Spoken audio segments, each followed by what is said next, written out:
んにちは、そろばん情報局の夏美です。今日はそろばんを頑張っているすべての人に向けて心から伝えたいテーマがあります。それはスランプの乗り越え方です。最近点数が伸びない、検定に落ちてやる気が出ない、自分だけがダメなんじゃないかって落ち込んでしまう。そんな風に思っているあなた、大丈夫です。スランプは誰にでも何度でもやってきます。私自身、これまでのそろばん人生の中で何度もスランプを経験しました。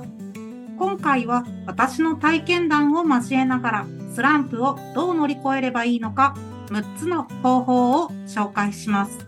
そろばん情報局ではそろばんに関する内容を毎週日曜日に投稿しています。最新情報を見逃さないようにチャンネル登録してくださいね。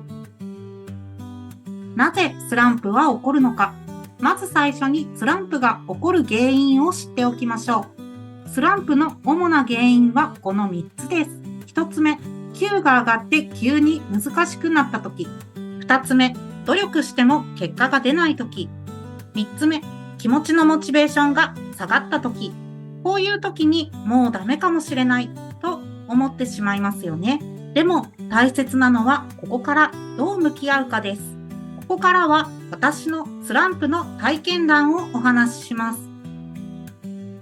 珠算2級、初めての検定不合格、最初のスランプは珠算2級でした。それまで検定試験ではずっと順調だった私が初めて検定試験に落ちた時でした。悔しくてそろばんをもうやめようかなと本気で考えたほどです。でもそこで私はこう考えました。今まで頑張ってきたことを信じよう。次の試験まで4ヶ月ある。次こそは絶対合格する。特別な練習をしたわけではありません。週4回、1回2時間、合計8時間の通塾をただコツコツと続けました。そして次の試験で見事合格できました。珠算1級、満点合格からのまさかの不成立。次に訪れたのは1級の満点チャレンジです。確か中学1年生の時でした。大阪支部の採点で私は1級満点合格の通知を受けました。家族も先生も所属会の会長までもが大喜びをしていました。商品の特注付け玉そろばんの制作も始まっていたようです。でも東京の本部での最終審査でたった1箇所だけ数字に×が入ってしまい、295点になってしまいました。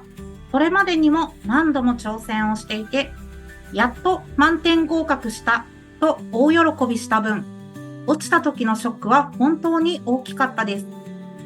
今までのスランプの中でというより、私の人生の中で1、2の争うレベルで一番辛かった瞬間だったと思います。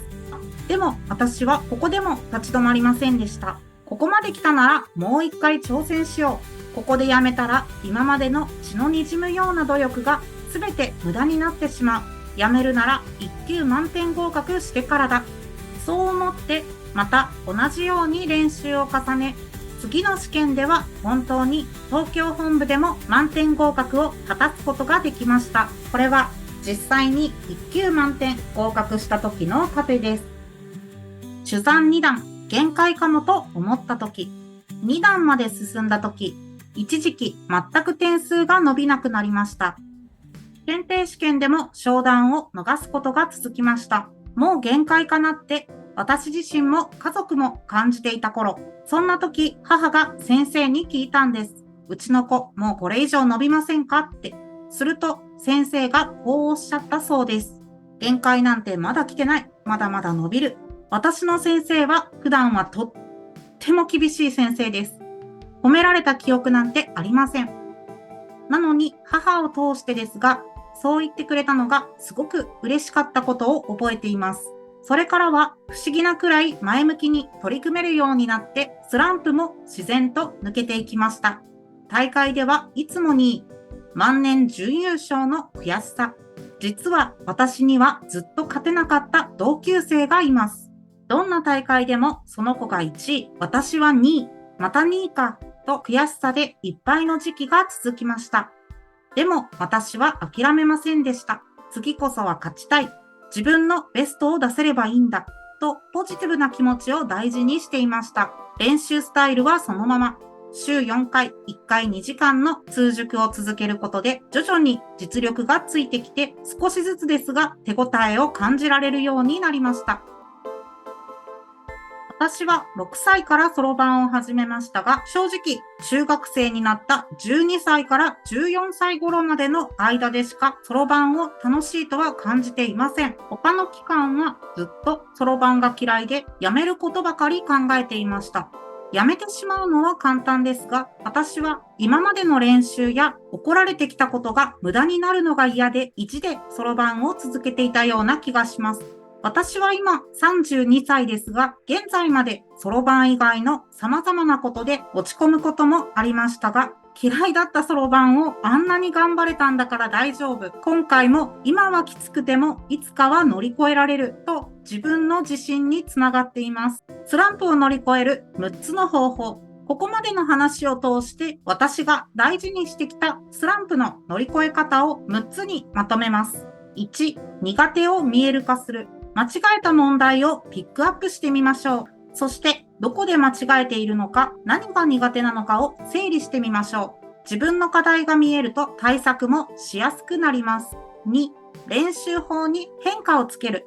飽きたらやり方をちょっと変えてみましょう。タイムアタック。問題のレベルをあえて下げる。音楽をかけながら練習。このように気分を変えるとまたやる気が湧く場合があります。3、原点に戻る。指の動き、姿勢、目線。基本が崩れているとミスが増えたりタイムロスの発生につながります。スマホで自分の動きを撮影して確認するのもおすすめです。4、普段と違う先生に見てもらう。私の受講生で1級になかなか受からず悩んでいた子がいました。試験前に単発でレッスンを受けに来てくれたのですが、実際にはとてもよくできていて、私はただ大丈夫、合格できるよと励ましただけでした。すると、それが大きな自信となって練習も点数も見違えるように、本番では見事に合格したようです。いつもと違う視点で見てもらうことで自分では気づかなかった可能性も広がることがあるんです。5、小さなできたを見逃さない。昨日より1問多くできた。指摘されたミスを減らせた。練習を途中でやめずに最後まで頑張った。そんな小さな進歩がスランプを抜ける最大の鍵になります。6、人と比べない。人と比べすぎず過去の自分と比べましょう。もちろんライバルを見つけることで張り合いが出たり、次こそはと私のように悔しさをバネに頑張れるタイプの人もいますが、全員が全員そうではありません。そろばんを習う本人がプレッシャーを感じない程度に目標やライバルを設定し、比べて叱るのではなく、できたことを褒めてください。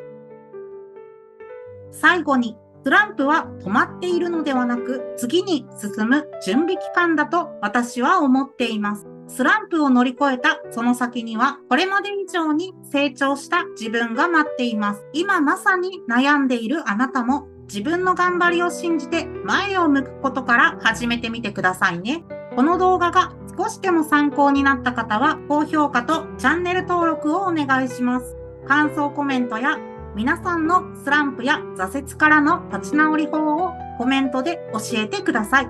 東谷珠算塾では楽しく前向きに続けられるそろばん指導をしています。海外含めて全国からオンラインで受講が可能なので概要欄をぜひチェックしてくださいね。次回の動画ではそろばんを仕事や日常生活で活用する方法を紹介します。チャンネル登録をして次の動画も忘れずにチェックをしてくださいね。それではまた次の動画でお会いしましょう。